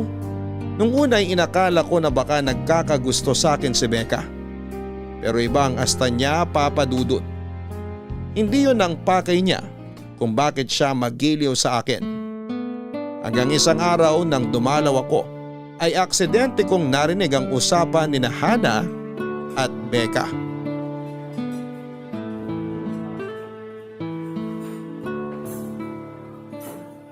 Nagyayaya si Richard mamaya. Ano? Sasama ba tayo? Siyempre naman. Wow ha! Ikaw talaga basta libre ang bilis mo, no? Uy, hindi naman basta libre lang ha. Isa pa sa dahilan dahil napakabait nung tao. Paano mo naman nasabi? Mag-iisang buwan pa lang natin siya nakilala. Tsaka nung unang araw na pumunta siya dito, doon pa lang siya naging regular customer. Bakit kaya? Bakit nga ba? Nagtataka ka pa. Siyempre dahil lagi niyang gustong makita ang kagandahan ko. Alam mo, dyan ako nagtataka. Napakasuplada mo naman, pero bakit biglang ang bait mo kay Richard? Kasi nga mabait siya. Sinusuklian ko lang din ang kabaitan. Mabait o crush mo? Pwede rin naman, pero wala akong nararamdaman sa kanya eh. Ang tingin ko sa kanya parang kuya, napakabait, maalalahanin, caring. Tama ka naman. Kaya nga gusto ko magkaroon siya ng girlfriend yung hindi siya lolokohin. In fairness sa'yo, parang ang tagal nyo nang magkakilala kung makapagbigay ka ng sobrang concern. Aba, totoo naman. Deserve niya ng isang mabuting babae. Hindi ikaw yon. Hindi nga. May mas bagay sa kanya. Aba, at nahanapan mo din siya ng kamatch. Oo, kaso hindi ko pa nakakausap yung kamatch niya kung okay ba. Ay, mahina ka palang fairy godmother eh. Kakausapin ko na nga siya. Sana lang nga tama kasi iniisip mo kay Richard. At sana hindi siya manloko ng babae. O ayan ka na naman. Sabing kalimutan mo na yung hunghang na manlolokong lalaki na yun eh. Bigla ko lang naalala. Huwag mong isipin na lahat ng lalaki kapareho nung lalaking yun. May mga matitino pa din dyan sa paligid. Oo nga. Gusto mo i-demanda natin? Sus, ano namang ikakaso natin? Oo nga no. Kaya sabi mo nga, ibauna natin siya sa limot. Pero alam mo, kung may kaso lang sa mga laruan ng tingin sa babae, siguro ang tagal na sa kulungan ng Rick na yun. Hana, Becca. Richard, kadarating mo lang? Ha? Hindi. Nadinig mo ang usapan namin? Hindi naman lahat. Pasensya ka na dito kay Becca ha. Bakit? Kung nadinig niya mga sinabi ko, totoo naman lahat yun. Nadinig mo ba yung mga papuri ko sa'yo? Ha? Oo, salamat Becca. Siyempre, malakas ka sa akin eh. Inuuto mo na naman si Richard. Hindi mo kailangan gawin yan kasi o-order naman yan. Alam mo, ihatid mo na siya sa table. Oo nga, tara Richard. Sandali, may gusto sana akong sabihin eh. Ano yun? Tungkol sa napag-usapan niyo dun sa... Rick. Ah, yung siraulong lalaki na yon. Nadinig mo pala? Napakasama ng ugali nun. Uy, kalimutan na siya 'di ba? Sorry, hindi kasi maalis sa isip ko yung ginawa niya sa'yo. Becca! Ay, sorry, nabigla lang ako. Alam ko ang ginawa niya. Kaya ako nandito para iingi siya ng tawad sa nagawa niya. Bakit ikaw ang nanghihingi ng tawad? Bakit hindi siya? Oo nga, napakaduwag talaga nung lalaking yun. Inutusan ka pa. Pagpasensyaan niyo na sana siya. Teka, bakit ba sobrang concern mo sa kanya? Ano mo ba siya? Abogado ka ba niya? Kapatid ko siya. Ano? Pasensya na, hindi ko nasabi agad. Natakot kasi ako na baka ipagtabuyan niyo ako noon pag nalaman niyo ang pakay ko. Nagpakilala ka pala para manloko. Parehong-pareho kayo ng kapatid mo. Becca, ikaw na bahala dyan. May pupuntahan lang ako. Sandali, Hana!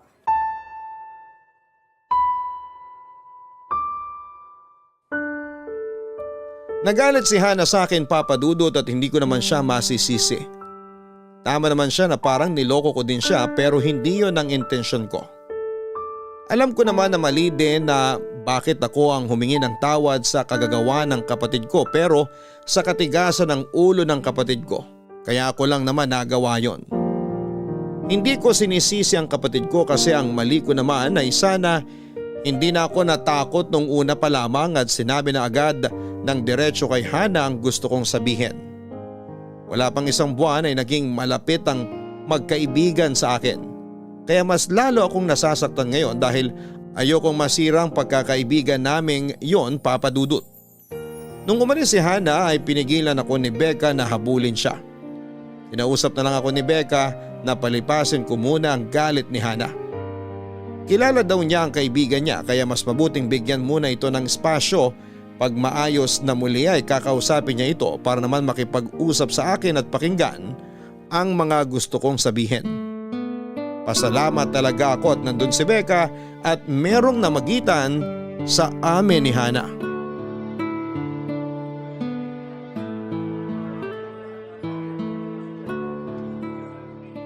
Oh, ayan ang kape mo. Bakit ka ba nagyaya dito sa coffee shop? Hindi pa tayo sumusweldo ha? Hello! Siyempre may budget ako ng pakape paminsan-minsan. Huwag ka nga. Kilala kita, hindi ka man lilibre kung wala kang sasabihin. Pinagkape mo pa talaga ako, kaya mas lalo akong kinakabahan eh. Ano ba? Gusto ko lang na makapagkwentuhan tayo. Lagi naman tayo nagkukwentuhan doon sa resto ah. Okay, edi gusto ko lang makapagkwentuhan tayo ng hindi dun sa resto. Okay na ba yon? Ayan oh, umiinit ang ulo mo. May sasabihin ka, no? Ano yan? Wala nga. May boyfriend ka na? Bakit hindi mo muna pinakilala sa akin para makilatis? Umabot ka na kaagad dyan sa boyfriend ha. Wala lang. Ayoko kasing lokohin ka din, gaya ng ginawa sa akin. Ayun, dun din talaga pumunta ang usapan. Ayoko lang kasing mangyari sa'yo ang nangyari sa akin. Salamat. Hayaan mo pag pinagsabihan mo ko, makikinig ako sa'yo. Oo na, ako na yung hindi nakinig sa'yo. Kasalanan ko na. Hoy, wala akong sinasabing kasalanan mo, biktima ka rito. Ay, huwag na nga natin pag-usapan yan. Tamo to, ikaw ang nagsimula eh. Oh, kaya tapusin na natin. Happy thoughts na lang. Well, bilang nasabi mo na lang din naman yan, kaya sasabihin ko na ang pakay ko. Sabi na eh. So ano nga? Hana, bigyan mo naman ng chance makapag-explain si Richard. So abogado ka na niya ngayon? Hindi naman. Mabait naman yung tao eh. Pakinggan mo lang. Sino ba naman kasi hindi magagalit sa ginawa niya? Hindi ko alam kung paano ipapaliwanag yan. Mas mabuti pa siguro kung sa kanya mismo manggaling ang paliwanag. Sige, kakausapin ko siya. Pero asa ka pa. Hindi na magpapakita yun. Pareho yun ang kapatid niya. Mga duwag sila. Pero kung makikita mo siya, kakausapin mo ba? Uy, kakausapin mo ba siya? Ang kulit mo. Oo na nga. Hana, Bakit ka nandito? Inimbita ko siya. Bakit? Oh, sabi mo kanina kakausapin mo siya. Kaya mag-usap na kayo. dito ka na lang, Becca. Dapat mo din madinig ang sasabihin ko. Sure ka? Oo, hihingi ako ng tawad. Pero hindi na dahil sa ginawa ng kapatid ko. Tama kayo. Siya ang gumawa ng kasalanan, kaya dapat siya ang humingi ng tawad. Pero hihingi ako ng tawad ngayon dahil sa nagawa ko. Hindi ko gustong magsinungaling. Tuwing magkikita-kita tayo, gusto ko nang sabihin ang gusto kong sabihin. Pero naduduwag ako. Tama na naman kayo. Nasa amin na ata ang pagiging duwag. Naduwag akong magsabi kasi natatakot ako na baka mabigla kayo at magalit. Hindi pa ganun kahaba ang pagkakakilala nating tatlo. Pero napakahalaga ng pagkakaibigan na to para sa akin. Ayokong masira yun. Sana mapatawad niyo ako. Okay. Ano? Okay, pinapatawad ko na siya. Salamat, Becca. Hana, Ano na naman? humihingi ng tawad si Richard. Sige na, pinapatawad na din kita. Kasi inamin mong pagkakamali mo. Salamat, Hana. O ayan, so okay na uli tayong tatlo ha. Richard, lagi ka na uli kakain dun sa resto ha. Oo naman. Let's drink to that. Ay wait, wala kang kape Richard. Oo nga, sandali, order ako. May gusto pa ba kayo? Okay na kami.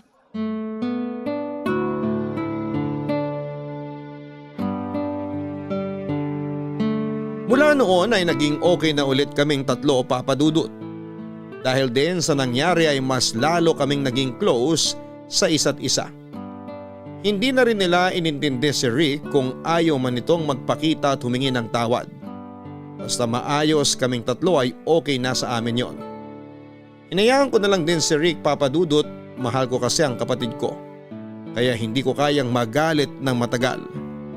Pero syempre, hindi pa din ako humihinto ng pagpapayo sa kanya. Si Becca, nakakatuwa talaga siya kaya aliw na aliw din ako sa kanya.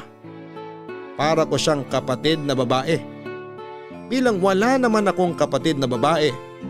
Pero si Hana, hindi ko maintindihan ang nararamdaman ko, parang nahuhulog ako sa kanya.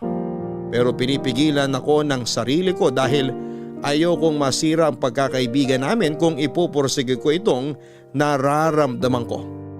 Kaya pinigilan ko ito at nakontento na lamang sa pagkakaibigang meron kami. Akala ko noon ay magiging maayos na ang takbo ng lahat sa amin kahit na wala na silang pakialam kay Rick. Na mula noon ay hindi pa nagpapakita kay Hana. Si Hana naman ay hindi nagpupunta sa bahay dahil ayaw niya din naman makita si Rick. Pero makalipas ang isang buwan lingid sa kalaman ko, ay may nangyayari pala kay Hana. Hindi pala siya dinatna ng buwan ng dalaw niya. Kinabahan siya kaya ipinayo ni Becca na mag-pregnancy test na lumabas naman na positive. Pero ayaw pang paniwalaan agad ni Hana ang resulta kaya nagpatingin siya sa doktor na kinumpirma na nagdadalang tao nga si Hana. Sa buong isang buwan ay walang ibang nakarelasyon si Hana kundi si Rick, Papa Dudut.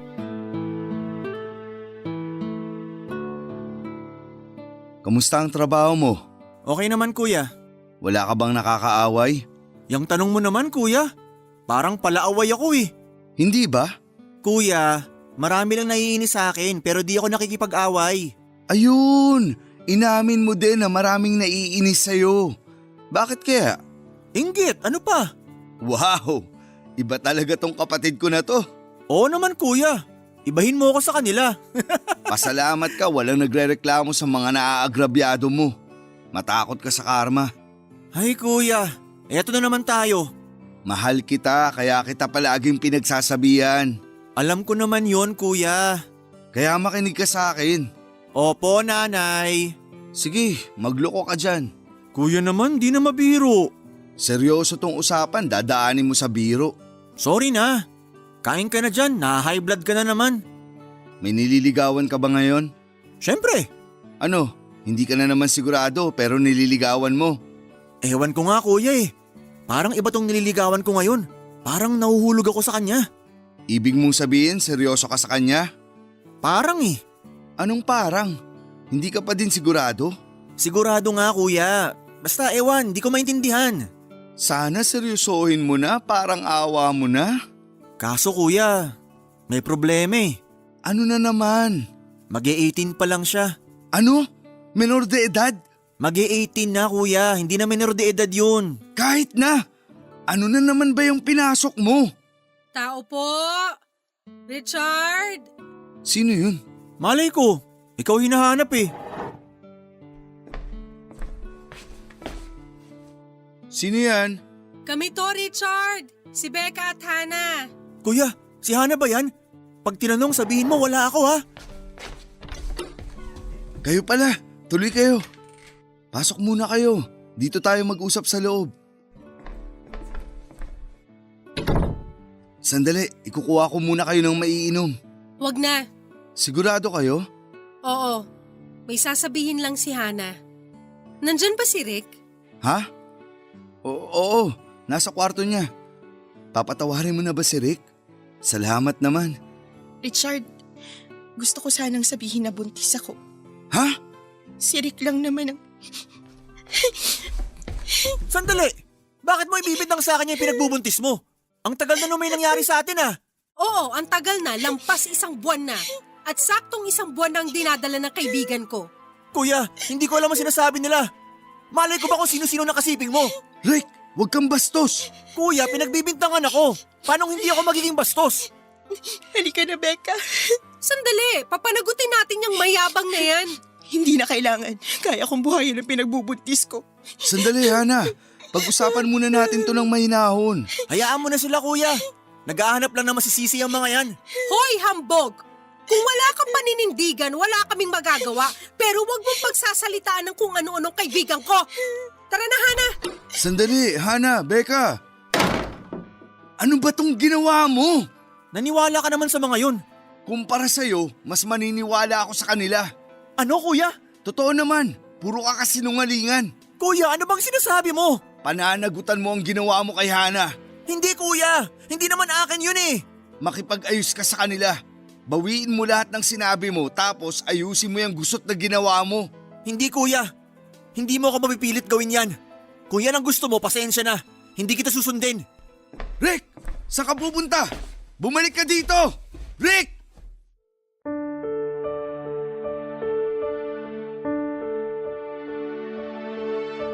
Papadudo tuluyang umalis ng bahay si Rick. Bumalik siya kinabukasan habang nasa trabaho ako para kunin niya ang mga gamit niya. Tinakbuhan niya ang isang problema sa paggawa na naman ng isa pang problema. Itinanan niya ang minor de edad na girlfriend niya na kahit pangalan ay hindi ko nalaman. Inihintay ko na lamang na puntahan ako ng mga magulang ng babae para sabihing nakademanda ang kapatid ko. Pero walang nagpunta. Siguro itinanggap na rin ng mga magulang ng babae ang ginawa nila. Panatag na ako at hindi idinemanda ang kapatid ko. Ipinagdasal ko na lamang na magseryoso na siya. Pero hindi ko din naman pwedeng pabayaan ang ginagawa niya kay Hana. Kaya ayun na naman ako humingi ng tawad para sa kapatid ko at nangako ako na hindi ko sila papabayaan ng magiging anak niya. Mula ng araw na yon ay parang nagpakaama na ako sa magiging anak ni Hana. Dahil doon ay mas lumalim ang relasyon namin ni Hana. Hindi na lamang ako basta tumulong kundi isang taong nagmamahal sa kanya. Kaya hindi ko din sinayang ang mga oras. Pero bago ko sinabi kay Hana ang pakay ko, ay sinabi ko muna sa kanya na anuman ang maging desisyon niya ay sana'y huwag niyang ipagkait na tulungan ko sila ng magiging anak niya. Kahit naguguluhan ay sumang-ayon siya, Papa Dudut. Kaya tuluyang ko nang sinabi na gusto ko siyang pakasalan at panagutan ang batang dinadala niya. Nung una ay tahimik lamang si Hana hanggang sa tinanggap niya ang aking proposal. Kaya masaya kaming nabuhay noon sa bahay na nakatira si Hana. Oh, dahan-dahan ka. Ito naman, parang sinasabi mo na wag na akong kumilos. Mabuti na yung maingat. Siyempre naman kailangan kong gumalaw-galaw. Nakakamanas daw pag hindi gumagalaw. Ganun ba? Oo, kaya bukas sabayan mo ako maglakad sa labas. Bakit sa labas pa? Dito na lang sa loob ng bahay. Ano ka ba? Baka mahilo ko kakaikot dito sa bahay. Kasi baka mamaya kung anong mangyari sa inyo ni baby. Huwag kang masyadong mag-alala. Normal lang sa buntis ang kumilos. Baby, kailan ka ba lalabas? Sana lumabas ka na bago maubos ang leave ni tatay ha. Gusto ko kasi nandun ako pag lumabas ka na. Ayan, sumipa. Nadinig ka. Opo daw. Ang bait naman ng baby ko. Ano na nga bang ipapangalan natin? Ang tagal na natin nag-iisip. Wala pa tayo napapagdesisyonan. Gusto ko sa letter R din nagsisimula ang pangalan niya. Richard Jr.? Wag Junior. Teka, ayaw mo ba ng Rick II? Richard naman. Sorry, tinanong ko lang naman baka okay sa'yo. Kung ayaw mo, kalimutan mo ng sinabi ko. Huwag kang ma-stress, baka kung mapano pa si baby. Hana! Richard! Pasok, Becca! Good morning! Wala ka bang pasok? After lunch pa ako, kaya pwede pa ako mag-lunch dito. Naku, oo nga pala, di pa ako nakakaluto. Magpapadeliver na lang ako. Magluluto na lang ako. Mabilis lang naman at maaga pa. Naku, kaya nga ako nagpunta rito para makipagkwentuhan, tapos magbibisi-bisihan kayong dalawa. Huwag nyo nang isipin yung pagkain, eto, may dala ko rito, binili ko dun sa may kanto. Ay, masarap ang pagkain dun. Dun nga sana ako magpapadeliver eh. Akin na, ihahain ko na para makakain na tayo. Excited ka ba? Ang aga pa. Oo nga, magkwentuhan muna tayo. Kumusta kayo? Okay naman. Eto, excited na kay baby.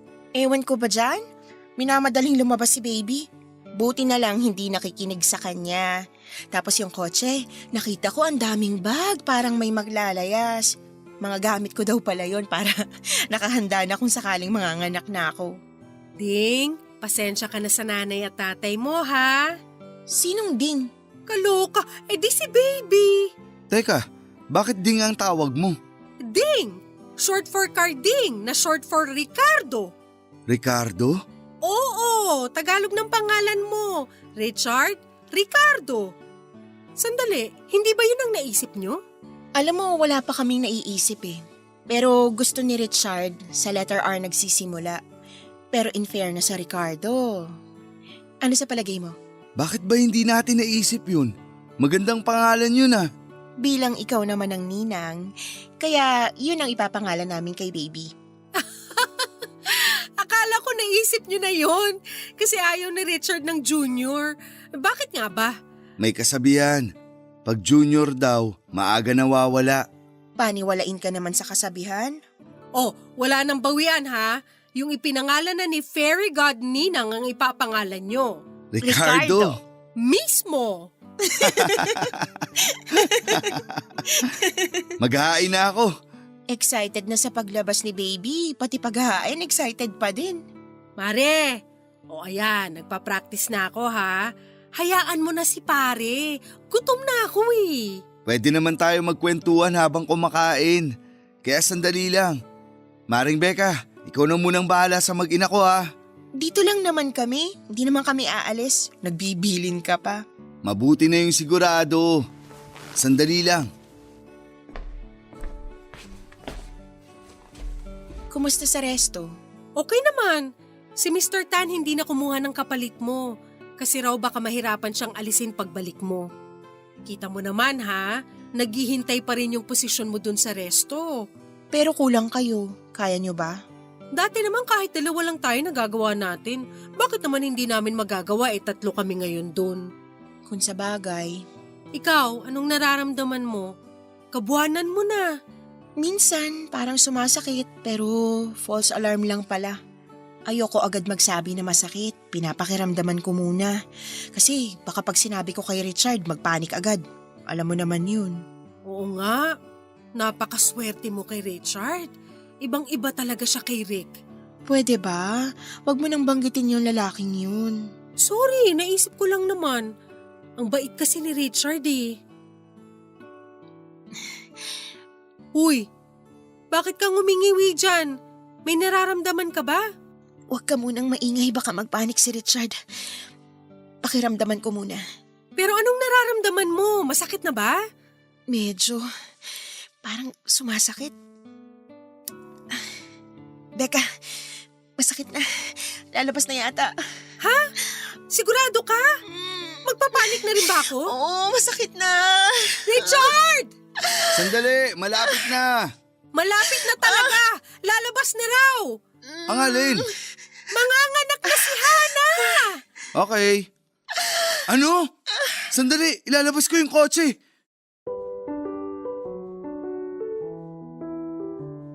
Malusog ang sanggol, Papa Dudut. Tuwang-tuwa ako, hindi ko inisip na hindi ako ang ama. Dahil hindi naman iba sa akin ang bata. Hindi nga ako ang ama pero nararamdaman ko ang lukso ng dugo. Kaya alam kong anak nga ni Rick ang batang yon dahil kahawig niya ito noong baby pa siya. Ricardo na talaga ang ipinangalan namin sa kanya at nakuha ni Ricardo ang itsura ni Rick.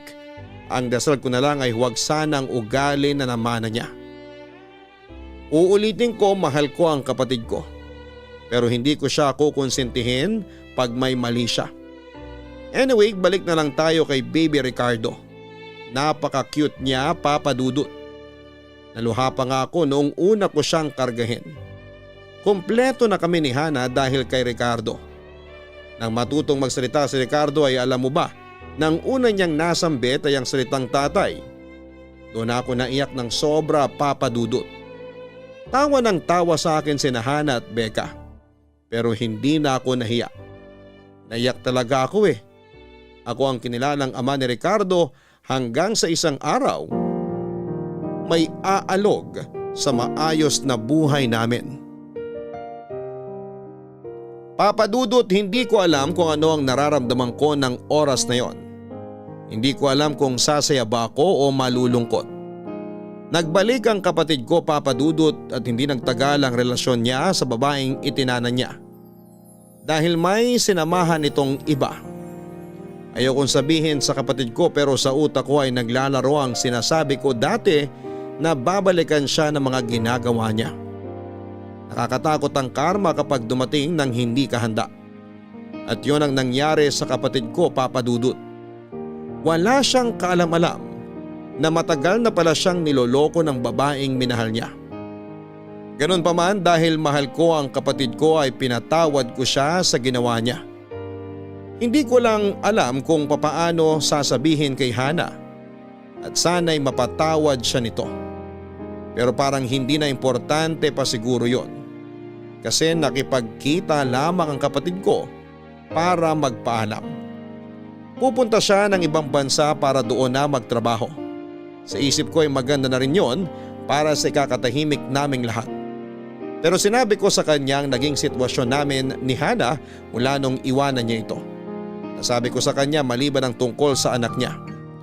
Nangako naman siya na hindi siya magiging gusot sa magandang pagsasama namin ni Hana. Hanggang sa nagkahiwalay kami ay umuwi na siya sa tinitirhan niya. At ako naman, ng gabing ding yon ay kinausap ko si Hana. At ayokong maglihim sa kanya tungkol sa pagkikita namin ni Rick. Hana, Oh, nandyan ka na pala. si Ricardo. Ayun, kakapatulog ko lang sa kanya. Napagod siguro, laro ng laro eh. Mamaya ko na siya pupuntahan. Mabuti pa magbihis ka na muna, maghahain ako para makakain na tayo. Mamaya na tayo kumain. May sasabihin muna ako. Ano yun? Halika, maupo ka muna.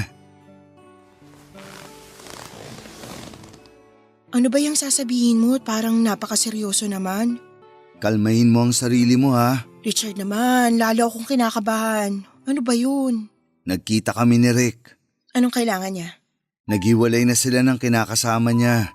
Iniwan siya at ipinagpalit sa iba. Richard, bakit mo kinukwento sa akin to? Alam mo naman na hindi ako interesado sa kung ano man ang nangyayari kay Rick. Kinausap ko siya ng masinsinan. Nangako siya na hindi siya manggugulo sa relasyon natin. Anong ibig mo sabihin? Hana, pinatawad ko na si Rick sa mga ginawa niya. Baka pwedeng kalimutan mo na din ang lahat. Ano? Nangako naman siya na hindi manggugulo. Kahit na. Richard, hindi kita mapipigilan kung patatawarin mo siya at kalilimutan ng lahat. Siguro, kailangan naming umalis na dito. Hindi niyo kailangang umalis. Dito tayo, sama-sama. Hindi naman siya uuwi dito. Nagpaalam lang siya sa akin na pupunta na siya sa ibang bansa. Hindi mo na ba mapapatawad si Rick? Matagal ko na siyang pinatawad at kinalimutan. Okay na yun. Gusto ko lang din naman na wala ka nang dinadala sa dibdib mo. Kaya dito lang kayo. Sama-sama tayo. Siguro dun muna kami sa mga tatay hanggang sa makaalis na si Rick. Pasensya ka na. Hana naman, sandali lang. Ayusin muna natin to. Kuya, may kukunin lang ako mga papeles ko. Hana, Maiwan ko na kayo. Hana, sandali lang. Rick, bakit ka nandito? kuya naman. Bahay ko pa din naman to. Teka, may pinag-uusapan ata kayo. Doon muna ako sa kwarto ko. Wag!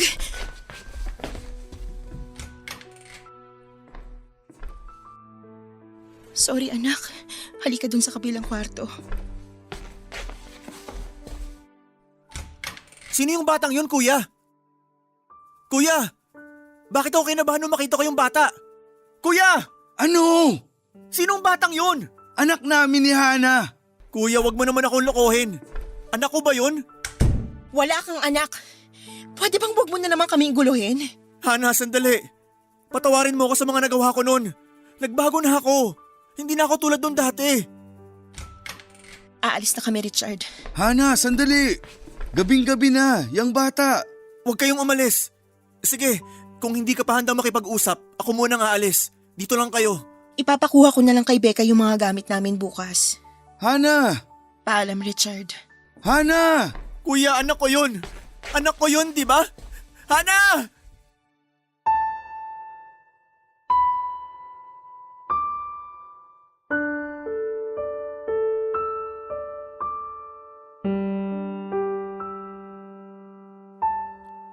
Tuluyan ang umalis si Hana, Papa Dudut. Kasama niya ang aming anak na si Ricardo. Si Rick naman ay hindi ako tinigilan hanggang hindi ko sinasabi na anak niya nga ang nakitang bata. Inamin ko din sa kanya at nakiusap siya sa akin na kausapin si Hana at nangako siya na pananagutan niya ang mga nangyari at magiging mabuting tatay kay Ricardo. Papa Dudut, para akong ginisa sa sariling mantika. Hindi ko alam ang gagawin ko. Mahal ko ang kapatid ko at mahal ko sina Hana at Ricardo. Papa Dudut, ipit na ipit ako sa mabigat na sitwasyon. Namayani ang pagiging kuya ko kaya kinausap ko si Hana na makipag-ayos kay Rick. Hindi niya kailangang makipagbalikan. Gusto ko lang ay yung ipakilala niya si Ricardo sa tunay niyang tatay. Lalong nagalit sa akin si Hana Sinabihan ako na hindi niya naman ako pinilit sa responsibilidad para sa kanila ni Ricardo. Ako daw ang nagpilit. Kaya sinabi niya na kung maaari ay layuan na namin silang magkapatid. Para hindi na sila mahanap ay lumayo ang mag-ina nang hindi sinabi kung saan pupunta.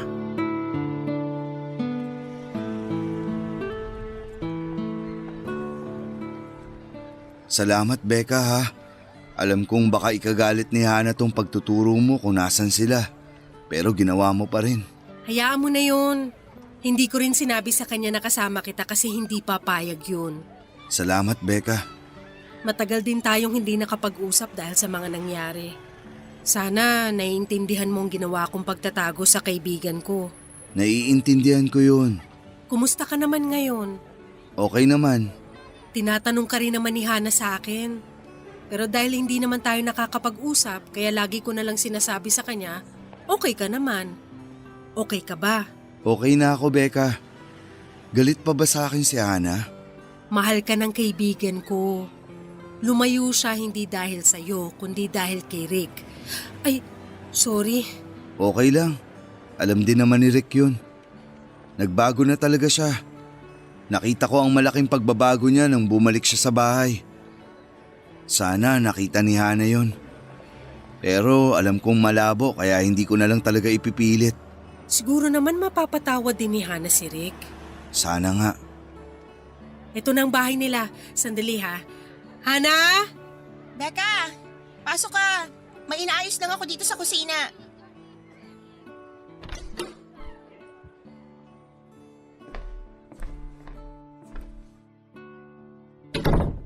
Sandali lang, papalabas na ako dyan.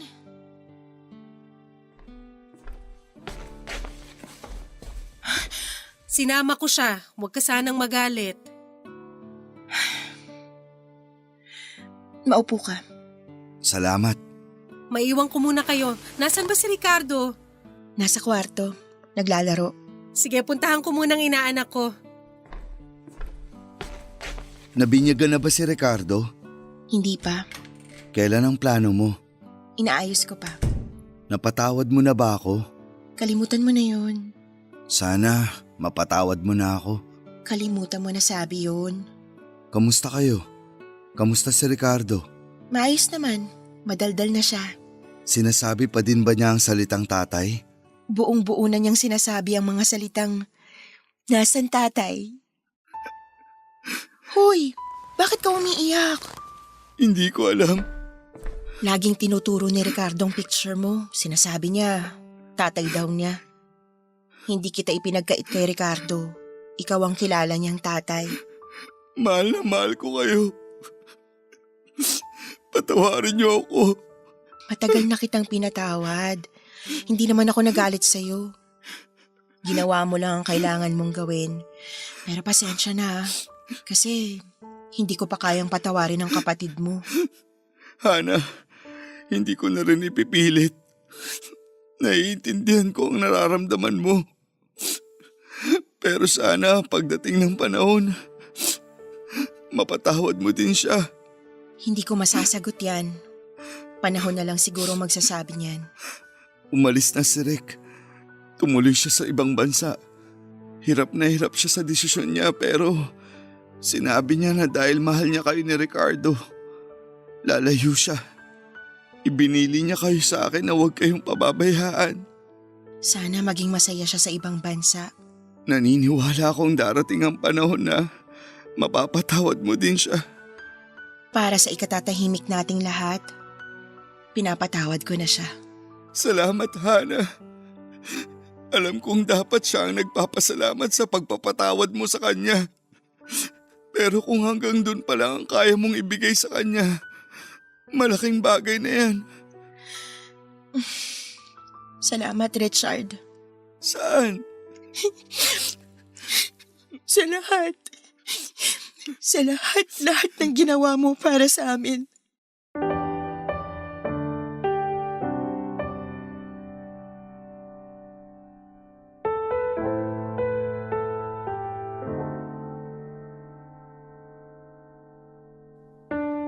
Papadudot lumambot din ang puso ni Hana.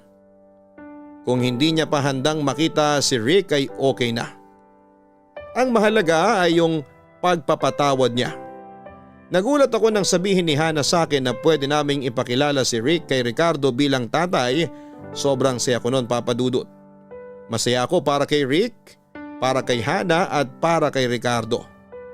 Pumayag si Hana na ipakilala si Rick kahit sa video call. Sobrang saya ni Rick noon. Umiiyak siya sa sobrang tuwa lalo na noong tawagin siya ni Ricardo ng Tatay Rick. Si Hana naman ay humarap din kay Rick para patawarin siya. Si Rick naman ay nangako na hindi guguluhin ang relasyon namin at laging magpapakatatay kay Ricardo. Sa ngayon ay masaya na rin po si Rick sa ibang bansa, Papa Dudut. Nagdadalang tao na ang asawa niya. Kami naman ay napakasaya bilang isang pamilya. Si Ricardo ay nag-aaral na tatay pa din ang tingin niya sa akin at tatay din ang tingin niya kay Rick. Siya nga pala, Papa Dudut, na sundan na rin pala si Ricardo ng dalawa pa at sila ay tatay din ang tingin sa kapatid kong si Rick. Si Rica, siya ang sumunod kay Ricardo. Para siyang mini-mini Hana at ang bunso namin na lalaki din na pagkakulit-kulit ay pinangalanan naming Rick Dos. Salamat po, Papa Dudut, sa pagbasa ng aking kwento. Ang inyong forever kapuso at kabarangay, Richard. May buhay na swabe ang daloy at meron ding masalimuot. Pero sabi nga gaano mang kagusot ang isang papel ay laging may katapat na plansya. Hindi man siya may balik na kasing ayos ng dati pero ginawan mo pa din ng paraan para maalis o kung di man ay mabawasan ang gusot. Ganon din sa buhay, kung may pagkakamali ay piniting gawa ng paraan para maiayos muli ang lahat. Madalas kesa minsan ay mahirap, pero walang mahirap sa taong matyaga. Huwag kang magpatawad para may balik ang tiwala. Magpatawad ka para sa kagagaan ng bigat sa iyong dibdib. Hanggang sa muli, ako po ang inyong si Papa Dudut sa mga kwento ng pag-ibig, buhay at pag-asa sa Barangay Love Stories number 1. Sabay-sabay nating pakinggan ang iyong kwento ng pag-ibig, buhay at pag-asa. Ipadala lang sa barangaylovestories@yahoo.com. Nagustuhan ng iyong napakinggan? Ituloy yan via live stream sa www.gmanetwork.com/radio.